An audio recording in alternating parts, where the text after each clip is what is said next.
할렐루야. 참 좋으신 주님의 은총과 평화가 우리 가운데 늘 함께 계시기를 주의 이름으로 간절히 축원합니다. 한 주간 수고 많으셨습니다.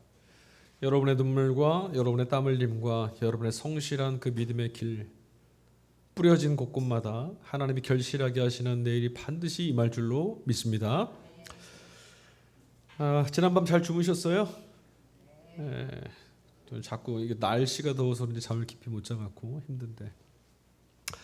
사람들은 최고의 침실, 좋은 이불, 그리고 좋은 베개 이런 것들을 베고 잠 잘 잘 수 있다 말합니다. 하지만 그런 거 가져도 좀처럼 잠들지 못하는 분들도 있더라고요. 그렇게 밤이 새도록 뒤척이는 그런 분들과 달리 척박한 환경, 정말 아무것도 없는 곳, 정말 덮을 만한 이불도 변변치 않고 비바람을 피할 만한 공간도 넉넉하지 않은 그런 곳에서도 깊은 잠에 떨어지는 분들도 있습니다. 오늘 본문 1독서에 읽었던 야곱 같은 사람이 바로 그런 사람이죠. 야곱은 형의 낯을 피해서 간신히 목숨 하나 건진 채 도망쳐야만 했습니다. 허벌판 거칠고 투박한 땅에 지치고 고난 몸을 누였던 그가 곧장 잠에 들어버렸습니다. 광야에서 잠들었는데 길가에서 잠이 들었는데 베개 같은 게 있겠어요? 그래서 돌을맹이 하나 주워다가 그거 베고 그냥 잠이 들었답니다. 하나님의 위로였을까요? 심신이 너무나 힘들었던 극심한 두려움에 내몰렸던 것과는 다르게 그는 모처럼 만에 정말 아주 깊이 꿀맛 같은 단잠을 자게 됐습니다. 제가 말씀을 읽으면서 이런 의문이 들더라고요. 이런 걸 보면 우리가 미처 보고 있지 못하였을 뿐 고난이나 절망 같은 것들 말이죠. 오히려 그 안에 하나님의 나라가 임한 건 아닐까. 우리가 그곳에서 하나님의 나라가 임한 것을 미처 보지 못하고 지나친 건 아니었을까. 오늘 우리는 교회의 역상 성령 강림 연중절기를 보내고 있습니다. 우리도 야곱을 읽으면서 했던 이 질문, 똑같은 질문을 지금 던지고 있고 이 물음을 갖고 씨름하고 있습니다. 생각해 보십시오. 성령 강림, 성령이 임하셔서 이제 교회의 시대가 열렸답니다. 그런데 여러분 왜 대체 이렇게도 삶이 팍팍한지 모르겠습니다. 부활의 기쁨도 없습니다. 성령의 능력 아득해 보입니다. 성경에서 읽는 그들에게만 있었던 것일 뿐 우리에겐 그런 게 전혀 실감나질 않습니다. 오히려 매일의 노동과 걱정, 알 수 없는 미래에 대한 불안감 이런 것들이 훨씬 더 실제처럼 느껴지죠. 하나님께서 일하실 것들 믿는다라고는 하지만 우리가 성경에서 읽었던 교회 그 신앙인들과 다르게 우리는 늘 불안합니다. 그런데 오늘 함께 읽은 성서일과 말씀들 1, 2, 3 독서 말씀들은 우리에게 전혀 다른 이야기들을 건네주죠. 여전히 광야를 걷고 있고 여전히 탄식하고 있고 여전히 가라지와 알곡이 뒤섞여서 아무것도 분명하지 않고 아무것도 확실하지 않은 지금 우리들이 걸어야 되는 이 걸음 위에 하나님의 나라가 이미 임하여 있다고 말입니다. 야곱 돌베개 베고 잠들었습니다. 돌베개 어떤 것들입니까? 한번 상상해 보십시오. 여러분이 지금 돌베개 하나 베고 잠들었다고 생각해 보세요. 이건 그냥 단순한 베개를 말하는 게 아니죠. 정말 아무것도 없는 버려진 것 같은 인생의 가장 쓰고 고독한 상황에 내몰려 있다는 거예요. 그러니까 돌베개는 누구에게나 불편함의 상징입니다. 그런데 오늘 야곱은 그 돌베개에 전혀 다른 것들로 경험했어요. 극한의 고통, 극한의 절망, 그 상황에서도 정말 단잠을 잘 수 있었어요. 이게 우리에게 무엇을 말해줍니까? 설명할 수 없는 하나님의 은혜가 이런 것 아니겠느냐라는 상징 아니겠습니까? 세상은요 우리에게 앞서 말씀드린 것처럼 좋은 집, 좋은 침대, 안락한 잠자리 그런 거 있어야만 잠 잘 잘 수 있다라고 말합니다. 그러나 사실 그런 것 아니어도 얼마든지 잠잘 수 있지 않습니까? 변변치 않은 반찬에도 불구하고 황후장상의 식탁 못지않은 밥맛을 경험할 수도 있습니다. 산의 진미를 먹으면서도 밥맛 없다고 투정거릴 수도 있고요. 극심한 노동, 땀 흘림, 더 바랄 것 없을 만큼 내몰려 있는 삶에서만 여러분 우리가 비로소 경험할 수 있는 것들이 있습니다. 그러니 여러분 사람에게는 정말 밑바닥까지 떨어지고 나서야 비로소 열리는 그런 감각 같은 게 있는 건 아닌가 싶어요. 많은 것들을 누릴 때는 잘 보이지 않았는데 그런 것들을 읽고 보니 정말 소중한 게 있더라. 정말 귀한 게 있더라. 그때 볼 수 있다라는 거죠. 야곱은 정말 그랬습니다. 그는 어떤 희망도 없고 정말 아무도 없는 고독한 광야에 그냥 홀로 걸어가야 했습니다. 그리고 지쳐서 아무데나 몸을 뉘어야만 했죠. 그런데 목적했던 곳이 아닙니다. 그냥 발걸음을 가다가 지쳐서 고나에서 멈췄는데 그곳에서 아주 놀라운 경험을 했어요. 돌베개를 베고 누웠는데 깊이 잠들었습니다. 그런데 그 꿈에 이런 꿈을 꾼 거예요.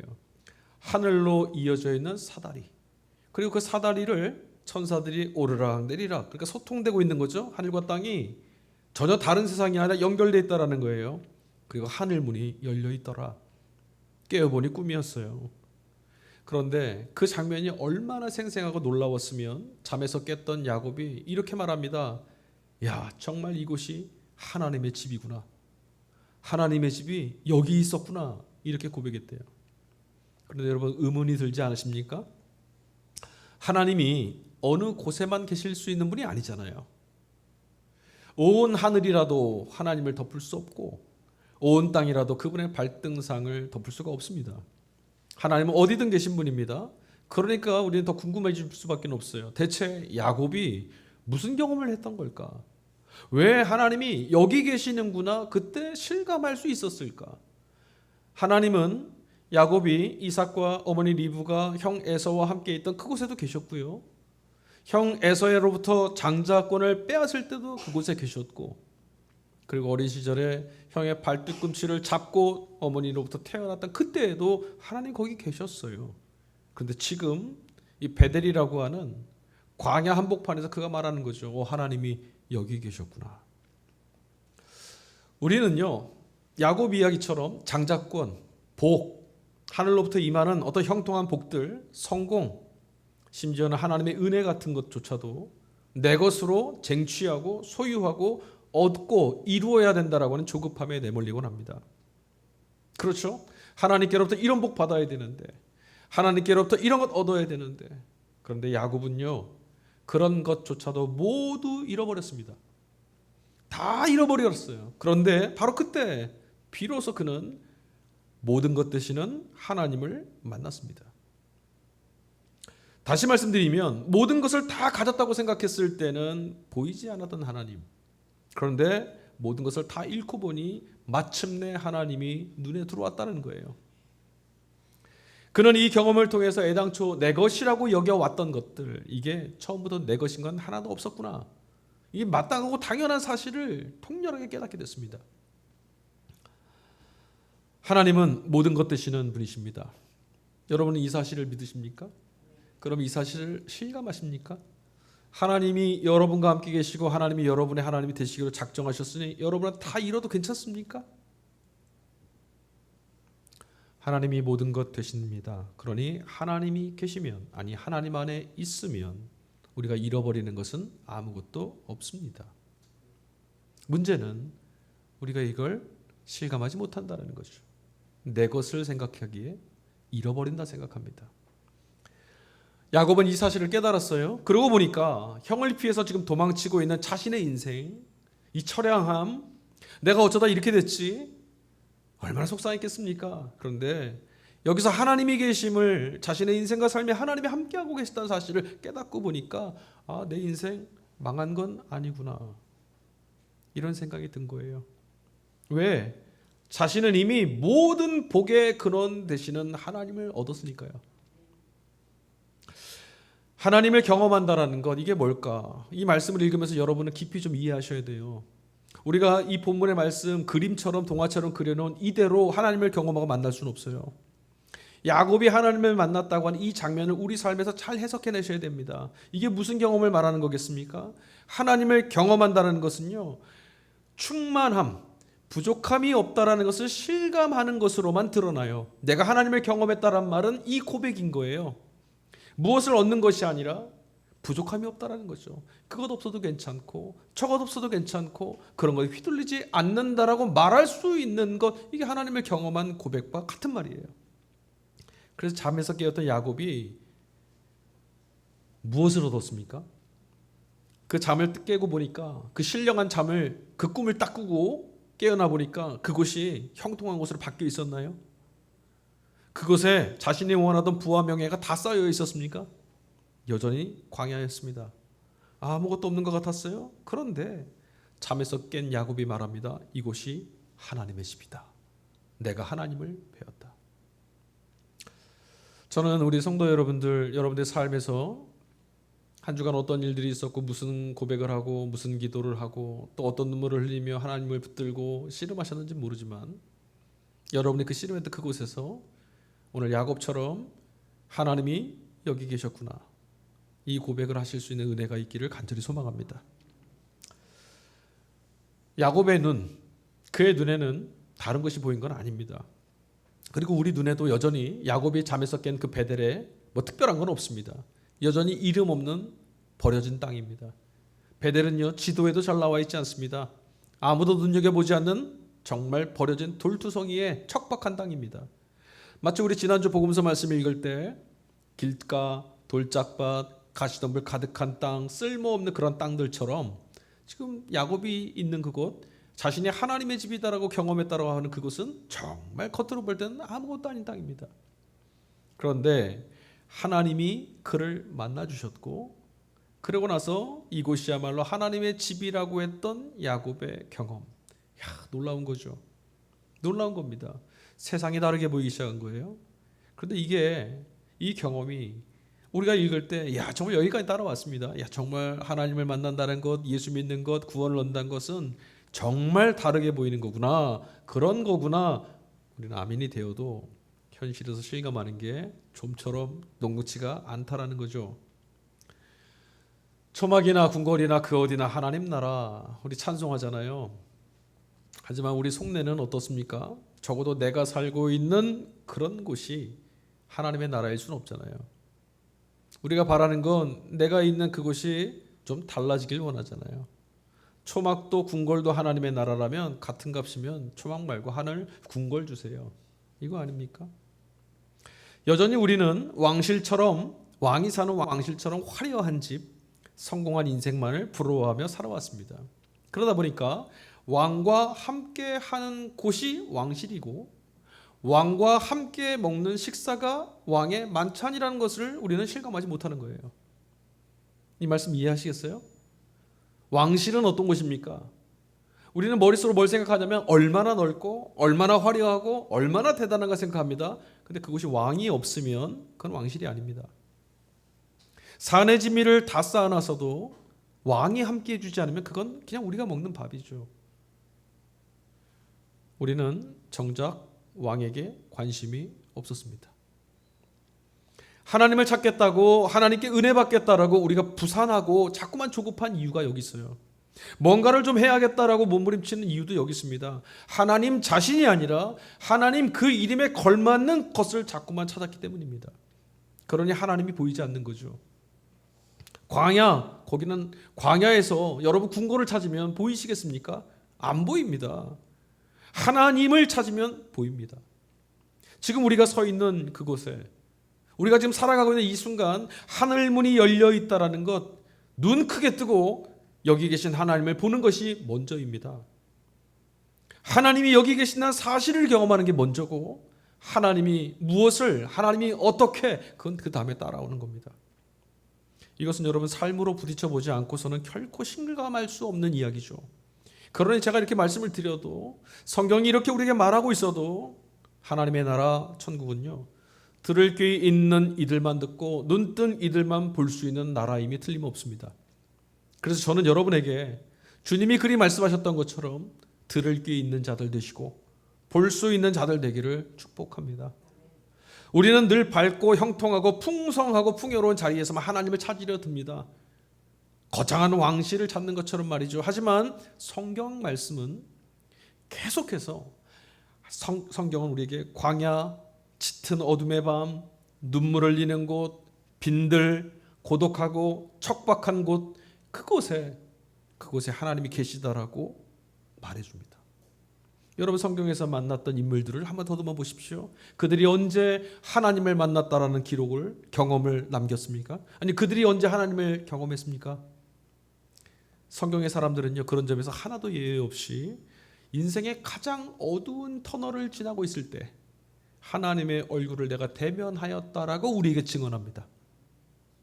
자, 이제 여러분 손을 한번 이렇게 두 손을 이렇게 펴보세요. 그리고 여러분의 손을 한번 가만히 들여다보십시오. 비어 있습니까? 채워져 있습니까? 비어 있기에 채우실 수 있는 이 손을 이 손 되게 하신 하나님의 손길이 보이시기를 축복합니다. 자, 이 독서 로마서 8장입니다. 바울 사도는 로마서 8장에 이런 말을 합니다. 육신을 따라 살면 여러분 죽습니다. 육신을 따라 살지 마십시오라고 말해요. 여러분, 육신을 따라 살면 죽습니다, 죽는다라고 하는 이런 말씀 읽으실 때 오해하지 마세요. 무슨 파렴치한 죄를 져서 사형이나 이런 거 대가 치르는 것이다, 이런 말씀이 아니에요. 육신을 위한 삶, 이게 뭡니까? 어떻게 하는 거죠? 육신을 위한 삶이 뭡니까? 하나님 안 믿는 삶. 그거 맞는 말입니다. 근데 어떤 게 하나님 안 믿는 육신을 위한 삶입니까? 어떻게 하는 걸까요? 답해 보세요. 바울이 말하는 육신을 위한 삶을 사시면 여러분 죽습니다. 그러니까 그렇게 살지 말라는 거잖아요. 그럼 육신을 위한 삶은 도대체 어떤 겁니까? 제가 맞춰볼까요? 우리 이런 생각할 겁니다. 성경에서 이런 말씀을 읽으면 그래, 기독교 신앙을 안 갖고 불교를 또는 종교를 갖지 않고 믿음을 받아들이지 않고 복음을 외면하고 지 마음대로 먹을 것 얻고 구하고 배불리 살고 행복하게 살고 쾌락을 쫓는 삶, 이렇게 살면 죽는 거야. 맞죠? 이렇게 생각하시지 않았나요? 아닌가요? 아니면 말씀해 보세요. 어떤 게 육신을 따라 살면 삶입니까? 그러면 죽는다라고 바울이 말했는데 그건 어떤 삶입니까? 우리는 자꾸만 종교적으로만 이 말씀을 생각하는데 그게 아니에요. 육신을 위한 삶, 이 몸, 우리 이 몸을 위해서 살잖아요. 어떻게 해요? 병들지 않게 하려고, 배고프지 않게 하려고, 맞죠? 춥지 않게 하려고, 고난하지 않게 하려고, 그거 위해서 살고 있잖아요. 여러분이 이른 아침부터 늦은 밤까지 왜 수고하십니까? 이 몸 지켜내려고. 맞죠? 맞습니까? 대답을 좀 하셔야 설교가 빨리 끝납니다. 이런 삶이 결국은 어떻게 되냐? 바울이 말하는 거예요. 그렇게 살면 결국 죽어. 다시 말씀드리자면 살기 위해서 몸부림치고 발버둥 치면서 열심히 살아도 그 걸음의 끝은 결국 뭐냐? 죽는 거야. 이 얘기하는 거예요. 인생살이에 대한 치열한 통찰을 지금 말하고 있는 거죠. 바울은 그래서 반대말을 합니다. 그렇게 살면 죽어. 그럼 어쩌라는 거냐? 그때 이렇게 말합니다. 몸의 행실을 죽이면 삽니다. 이것도 무슨 뜻이겠습니까? 그러면 뒤집어서 말하면 몸의 행실, 몸의 욕망이, 몸이 바라는 것들을 추구하는 것들을 좀 떨쳐내면, 그런 것들을 버려내면 살 수 있습니다. 무엇을 먹을까? 무엇을 입을까? 무엇을 마실까? 여기에만 매몰되어 있는 삶의 방식에서 좀 벗어나라는 거예요. 근데 여러분, 이게 쉽습니까? 안 쉬워요. 안 쉽습니다. 그토록 우리가 고백하지만 매일 우리들의 아침은 무엇을 먹을까? 무엇을 마실까? 무엇을 입을까? 이거 아닙니까? 우리의 기도도 다 따지고 보면 이것 구원해달라고, 해결해달라는 기도 아니었어요? 쉽지 않죠. 오죽했으면요, 사도 바울이 오늘 로마서에 이렇게 말해요. 우리의 삶이 마치 썩어짐에 종살이하는 것 같다. 육신은 곧 썩을 건데, 죽을 건데 그 썩어짐을 위해서 마치 종살이하는 것 같다. 이렇게 말해요. 종살이, 자유가 없다라는 거죠. 내 뜻대로 안 된다라는 거예요. 어떻게 하면 살 수 있을까? 어떻게 하면 남에게 인정받을까? 어떻게 하면 남들보다 더 잘 살까? 어떻게 하면 뒤처지지 않을까? 자기 확신을 요구하는 굴레가 끝없이 이어지고 있는데 좀처럼 우리는 이런 억압, 조급함 벗어내질 못해요. 정말이지 바울이 말한 게 맞는 것 같아요. 종인 것 같아요. 자유가 없어요.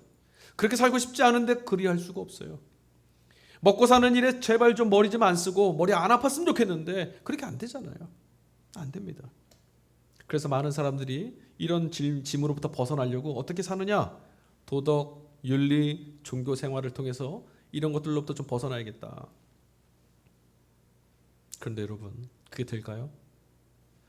이게요, 여러분, 더 열심히 산다고, 더 착하게 산다고 풀릴 문제가 아닌데 말이죠.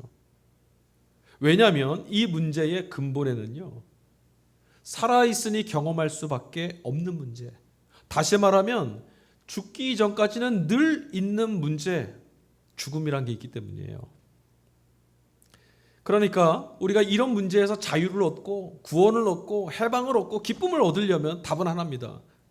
죽음이란 이 문제를 해결해야 돼요. 왜 살려고 몸부림칩니까? 죽지 않으려고. 그러니까 죽음의 문제를 해결해야만 이 문제로부터 벗어날 수 있는 거예요. 좀 쉽게 예를 들까요? 이해 못하시는 것 같으니까. 이러면 이 설교가 길어진다니까요. 여러분 배고프시죠? 제가 지금 우리 주방에서 나는 냄새 때문에 몹시 힘들어요. 근데 여러분 제가 아침에 밥을 배 터지게 먹고 왔으면 어떨까요? 신경 안 씁니다. 냄새 불편하다 할 거예요. 똑같은 거예요. 내가 꽉 채워져 있으면 이 문제 상관없는 거예요. 죽음이 해결되면 죽음 때문에 일어나는 문제 우리에게 아무것도 아닌 거죠. 그러니까 이 문제를 해결하지 않으면 다른 어떤 답도요, 임시 방편일 뿐이에요. 오히려 더 괴로워요. 그래서 바울은 이런 우리 형편을 뭐라 말하냐, 모든 피조물 세계, 피조 세계가 다 함께 탄식하고 다 함께 고통을 겪고 있다, 이렇게 말해요. 자, 그런데 여기서 끝나면 너무 절망이잖아요.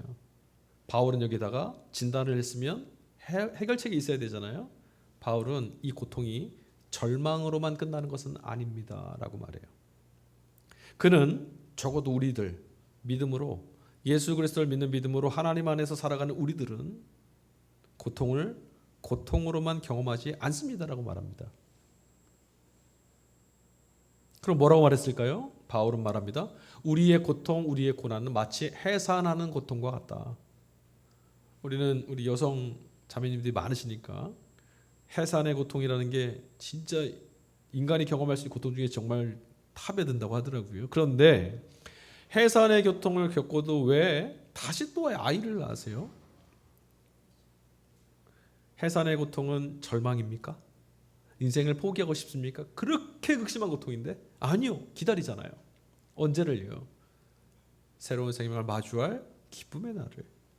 그러니까 지금 바울이 말하는 믿음으로 사는 우리에게는 이 고난은 해산의 고통과도 같습니다라는 이 말은 예수의 운명, 십자가와 죽음, 그리고 다시 사는 부활 안에서 들여다보니까 탄식과 고통이라는 게 이미 하나님이 우리를 구원하시는 역사의 시작, 하나님이 우리를 구원하시는 손길의 시작이라는 기쁨을 맛볼 수 있다.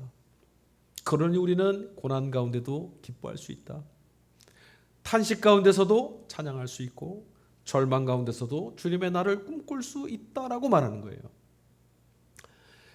열심히 산다. 흔히들 열심히 산다고 말하면 대부분 더 많이 벌고 더 많이 인정받고 더 오래 버티는 것들 말하죠. 하지만 바울은 말하는 거예요. 그런 것들 더 열심히 해도 썩어짐의 종살이를 벗어날 수는 없다. 오히려 썩어지는 종살이 하는 것에 더 능숙해질 뿐이다. 더 열심히 일하면 그 종이 더 열심히 일하면 그 종은 어떤 사람이 됩니까? 어떤 종이 열심히 일했어요. 남들보다. 그럼 그 종을 뭐라고 부르죠? 열심히 일한 종. 이 종이 일을 많이 해냈습니다. 능률 있어요. 실력도 좋아요. 그럼 여러분 뭐라고 부릅니까? 상전이라 부르나요? 아니요. 그냥 능력 있는 종. 그러니 다음에 일 좀 더 많이 해라. 우리 열심의 끝이 바울은 이렇게 통찰한 거예요. 결국 이렇게 열심히 해도 종인 신분이 바뀌는 건 아니다. 죽음을 떨쳐낼 수 있는 게 아니다. 그러니 이 열심이 이런 식이라면 방향을 잃은 몸부림에 그치지 않겠는가. 그래서 바울이 말합니다. 그럼 우리에게 무엇이 필요한가? 여러분에게 무엇이 필요합니까? 벗어날 수 없는 이 굴레에서 고난이 해산의 고통으로 바뀌고 절망이 희망으로 바뀔 수 있는 것들, 그렇게 만들어줄 수 있는 자유와 해방, 우리에게 있어야 될 게 뭡니까? 어떤 거죠? 저를 웃게 해주세요. 예수 그리스도죠. 우리에게 예수가 필요한 이유가 여기 있어요. 죽음을 회피하는 것이 아니라 죽음을 통과한 이, 그 죽음을 영생으로 깨트리신 이가 예수밖에 없거든요. 이 문제를 해결할 수 있는 이는 이 문제를 해결한 이밖에 없어요. 누가 있습니까? 예수 그리스도밖에 없어요. 몸의 행실을 죽이는 것은 살아남기 위한 몸부림에서 멈추고 십자가 끝에서 다시 일어나신 예수의 부활에 잇대어서 영원히 사는 생명을 누릴 수 있는 그 길을 향해서 걸음을 옮기는 것. 우리에게는 이것밖에 필요한 게 없어요. 우린 그것을 깨달았고 그것을 알기에 예수 믿겠노라 결단한 이들이고 하나님이 부르신 그 믿음의 길에 그 초대에 응답한 사람들 아닙니까? 고난, 탄식, 여러분 이런 것들은 이 걸음의 방향이 바뀌는 순간에만 비로소 소망이 될 수 있는 거예요. 걸음의 방향이 바뀌지 않으면 고난은 고난입니다. 탄식은 탄식이고 여러분의 몸부림과 열정과 노력은 바울의 말대로 썩어짐의 종노릇하는 것밖에 되지 않습니다. 자, 마태복음 복음서로 가보겠습니다. 13장 말씀이 이어집니다. 예수님의 비유입니다. 지난주 밭의 비유, 씨 뿌리는 이의 비유에 이어지는 대목이에요. 자, 41절 보니까요. 이런 말씀이 나와요. 죄짓게 하는 모든 일과 불법을 행하는 모든 사람을 끌어다가 풀무불에 던진다. 무섭죠? 마치 공포와 위협의 어떤 선언처럼 들립니다. 그리고 이런 분위기가 42절에 이르니까 아주 절정에 이릅니다. 이렇게 돼 있어요. 불아궁이에 쳐넣을 것이다. 그러면 거기서 그들이 울며 이를 갈 것이다. 익숙한 본문이죠. 흔히들 이 대목을 읽을 때마다 지옥의 이미지를 그립니다. 그리고 무서워합니다. 또 무서워하라고 말합니다. 하지만 여러분, 저는 여러분에게 이 장면을, 예수님이 말씀하신 이 말씀을 지옥의 이미지, 죄와 형벌에 대한 이미지로 읽지 않으셨으면 좋겠습니다. 본문은 그걸 말하지 않고 있거든요. 오히려 이 말씀은 살아있다고 믿고 있었으나 결국 죽음에 닿고 마는, 바울의 말대로 한다면 육신을 위하여서 쫓고 살다 보니 결국은 죽습니다라고 말하는 그 존재, 우리의 실존의 결국인 운명의 서글픈 민낯, 초상을 말하는 거예요. 어떤 죄 지은 사람들만 울며 이를 가는 게 아니라니까요, 여러분. 우리는 모두 다 결국 부인할 수 없이 모두 다 똑같은 운명을 맞이합니다. 슬피 우는 운명. 종교적으로 거룩하다고 칭송받는 사람이든, 죄인이라고 손가락질 받는 사람이든, 대단한 업적을 쌓은 사람이든, 많은 것을 소유한 사람이든, 이름을 남긴 사람이든 다르지 않습니다. 우리는 모두 홀로 죽습니다. 죽음은 누구에게나 느닷없이 찾아오죠. 그리고 그동안 우리가 쌓아 올렸던 모든 것들을 싸그리 불태웁니다. 그리고 거기에 운명을 걸고 살아왔던 우리를 비웃죠. 다 불탔는데 무엇으로 하겠느냐고. 이게 우리 운명이죠. 이것 말씀하시는 거예요. 주님의 말씀은 이렇게 결론을 맺습니다. 13장 43절. 그들의 아버지의 나라에서 해와 같이 빛날 것이다. 이게 결론이에요. 주님이 하고 싶은 말씀은 이거라니까요. 모든 운명이 슬피 울며 이를 가는 운명이 아니라 아버지의 나라에서 해와 같이 빛날 수 있다. 정말 그렇습니다, 여러분. 배고픈 사람에게는 뭐가 필요합니까? 밥 한 그릇이면 됩니다. 목마른 이에게 필요한 건 뭐죠? 물 한 모금입니다. 여러분이 억만금을 갖고 싶은 탐욕을 놓지 못해도 사막에 떨어지면, 길을 잃어버리면 물 한 모금보다 귀하지 않다고 깨달을 겁니다. 이처럼 죽음에 내몰린 운명 가운데 생명을 허락받는 것, 생명을 주시는 하나님께 용납받는 것 말고 지금 달리 우리에게 필요한 게 뭐가 있겠습니까? 달리 우리에게 무엇이 소망이 되겠냐고요. 이걸 깨달으라고 지금 하시는 말씀이에요. 그런데 문제가 있죠. 지금 당장은 아무것도 눈에 잘 안 들어온다는 거예요. 마치 지난주의 말씀처럼 정말 열심히 농부가 복음의 말씀 씨앗을 뿌려줬는데도 아무것도 지금 자라나 있지 않는 것 같은. 또 오늘 예수님 말씀해 보니까 이렇게 또 돼 있어요. 알곡과 가라지가 다 뒤섞여 있대요. 지금 구분이 안 된답니다. 그러니까 우리가 어렵죠.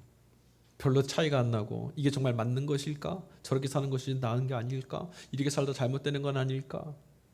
근데 주인이 이렇게 말합니다. 그 비유의 말씀에 보니까 종들이 가라지가 심겨져 있는 거 보고, 그 알곡 중에 있는 걸 보고 어떻게 말했죠? 주인에게 와서 우리가 가서 다 뽑아버리겠습니다. 주인이 뭐라고 했습니까? 아, 그래, 그 가라지가 알곡들이 먹어야 될 거 다 빨아먹고 있으니 괘씸하다, 빨리 뽑아내라, 이랬나요? 오늘 말씀에 주인은 그렇게 말하지 않았습니다. 내비둬라. 추수의 날이 올 때까지 내비둬라. 결국은 뽑을 날이 오는데 그 전에 뽑다가 알곡이 상할까? 괜시리 애꿎은 알곡만, 밀만 상할까 염려된다. 여러분, 우리도 예배가 아니에요. 지금 이 순간의 선택뿐만 아니라 우리 각 사람에 대한 인생과 삶에 대한 평가, 때가 이르러서야 비로소 드러나는 겁니다. 그러니 여러분, 제발 한 주간의 여러분의 삶이 평가받는 일에 내몰리지 마십시오. 세상이 여러분들에게 너의 인생이라고 하는 말을 가슴에 새겨서 상처로 남기지 마십시오. 하나님은 아직 추수하지 않으셨습니다. 추수의 날 아직 오지 않았습니다. 그리고 그날의 운명은 우리 자신의 손에 달려있는 게 아닙니다. 자, 그렇다면 지금 우리가 할 수 있는 일, 우리가 해야 할 일은 무엇입니까? 그날에 이를 때까지 우리가 어떻게 살아야 되죠?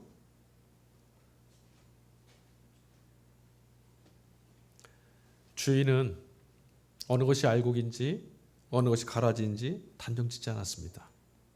그런 식으로 단정짓지 않았습니다. 지금 알곡이라고 자부하던 것이 실은 추수의 때에 보니 껍데기일지도 모릅니다. 지금 아무것도 열리지 않은 쭉정이라고 생각했는데 때가 이르렀을 때 가득가득 채워질지도 모릅니다. 주인은 이것을 잘 알고 있던 사람이었고, 그래서 섣부른 우리와는 다르게 그 때를 기준으로 지금 여전히 포기하지 않고 한결같이 기다릴 수 있었습니다. 조급하지 않았습니다. 자유했다라는 거예요. 난 괜찮아. 오늘 함께 읽은 구약 본문 창세기와 로마서, 서신서 말씀, 복음서, 마태복음 13장 말씀, 이 세 본문을 여러분 하나의 장면의 그림을 한번 그려볼까요? 자, 야곱은 모든 걸 다 잃어버린 광야에서 고개를 떨구는 실패, 패배의 자리가 아니라 대신 하늘을 올려다봤습니다. 은총이었죠. 하나님이 그의 꿈에 찾아오셨으니까. 바울은 어떻습니까? 썩어짐에 종살이하고 있는 이 한복판이 인생의 삶에서 소망을, 하나님이 가지고 오실 내일에 대한 소망을 노래하자고 말합니다. 예수님은 또 무엇을 말씀하셨습니까? 지금 당장 아무것도 구분지을 수 없는 알곡과 가라지 다 뒤섞여 있는 이런 세상, 그럼에도 불구하고 모든 것이 드러나게 되는 주님의 때가 오고 있지 않느냐. 우리 시선을 옮겨주고 계세요. 그러니 이 세 본문 말씀의 핵심은 아주 분명합니다. 우리는 흔히 좋은 일이 있을 때, 형통할 때 남들이 말하는, 세상이 말하는 기준과 평가 안에서 하나님의 은혜를 확인하려 들고 하나님을 발견하려고 애를 씁니다. 은혜라는 게 그런 거라고 생각해 왔던 탓입니다. 하지만 여러분, 똑바로 읽으십시오. 성경의 말씀은 우리들의 시선을 그런 쪽으로 끌고 가지 않습니다. 다른 곳으로 이끌어 가죠. 하나님의 나라는 화려한 성취의 자리, 왕들이, 세상의 군왕들이 모여있는 왕실이 아니라 도리어 절망이 가장 깊었던 곳, 눈물 흘리고 슬퍼하는 이들의 신음소리, 바로 그곳에서 모습을 드러냅니다. 그뿐만 아니라 바로 그런 곳에서만 발견될 수 있는 나라가 하나님 나라입니다. 하나님이 집 삼고 계시는, 당신의 집으로 삼고 계시는 곳은 어디입니까? 다름 아니라 광야이고요. 돌베개 베고 잠을 자야 되는 그런 형편의 삶이고요. 탄식이 끊이지 않는 그런 삶이고요. 아직 아무것도 드러나지 않고 아무것도 결실하지 못하고 있는 밭, 그 모든 이름 없는 삶의 흔적들, 바로 거기입니다. 저는 예수를 믿기 전까지 늘 망할지도 모른다고 하는, 죽을지도 모른다고 하는 두려움에 짓눌린 삶을 살아야 했습니다. 성공해야 했죠. 그러나 이제 저는 비로소 살아있다라는 것, 생명이 무엇인지를 실감하고 있습니다. 좋은 침대 없어도 괜찮습니다. 냉기설인 딱딱한 돌베개 베고도 잠들 수 있었습니다. 야곱처럼 말이죠. 탄식 속에서도 해산의 노래를 불렀던 바울처럼 저도 찬송 부릅니다. 지금은 흙 속에 덮여서 존재가 있는지 없는지도 모를 만큼 아무것도 보이지 않지만 때가 이르면 우물 돋고 알곡을 맺혀가는 그날을 기대하는 것처럼 바로 지금 여기 하나님의 나라가 임하여 있다는 사실을 저는 들여다보고 있습니다. 참으로 예수 그리스도 안에서 보시면요, 오늘의 절망은 끝일 수가 없습니다. 절망은 우리가 미처 보지 못했던 하나님 나라가 비로소 드러나는 문턱과도 같습니다. 오늘 성경은 오늘 말씀을 기록했던 성서의 기자들은 우리에게 이걸 증언하고 있습니다. 애당초 여러분 우리 인생이라는 게 길을 걸어가는 거지 않습니까? 애당초 우리 인생이라는 게 누군가의 삶이라는 게 그때 몇 년, 몇 월, 며칠, 몇 시 이거 아니잖아요. 살아가는 것이라면 길을 걷고 있는 것이라면 늘 이런 식인 거죠. 완성된 어떤 답을 손에 쥐고 걷는 것이 아니라 한 걸음 한 걸음 우리를 내일로 이끌어 가시는 주님을 믿고 걸음걸음을 옮길 때마다 무엇이 생명인지 날카로운 질문을 벼려가는 것 이게 우리의 인생의 걸음이어야 돼요. 베델에서 하나님을 만난 뒤에도 여전히 야곱이 걸어갈 길은 한참 남았습니다. 삼촌 라반의 집에 가서 그는 또 다른 종살이를 해야 했습니다. 라반의 집에서 나와서 집으로 돌아올 때 훗날 야복강가에서는요 홀로 목숨을 걸고 씨름해야 될 밤이 찾아왔습니다. 그러나 야곱은 이전처럼 두려워하지 않았습니다. 누군가의 뒤꿈치를 붙들고 몸부림치지도 않았습니다. 쓸모없는 것처럼 버려진 이름 없는 그곳에도 하나님이 함께 하신다는 사실을 그가 이미 알게 되었기 때문이죠. 오늘 이 자리에 우리가 살아가는 삶에 베델 하나님이 함께 계신다는 사실을 여러분은 꼭 발견하실 수 있기를 빕니다. 그러나 또 기억하십시오. 우리가 하나님이 여기 계심을 보게 되어도 내일의 광야가 사라지는 것은 아닙니다. 그러나 그 광야가 하나님이 여전히 함께 계신다는 것을 목격한 이들이라면 예수 그리스도의 죽음 그러나 그곳에 하나님이 다시 세우신 부활이 있다는 것을 믿는 우리들이라면 오늘도 하나님이 이곳에 계심을 기뻐하고 하나님이 우리의 걸음을 동행하시며 이끌어 가시는 바로 하나님이 계시는 이곳이 하나님이 동행하시는 나의 삶이 하나님 나라라는 것을 깨닫는 복이 있을 줄 믿습니다. 우리는 하나님을 믿는 믿음의 사람들입니다. 아멘.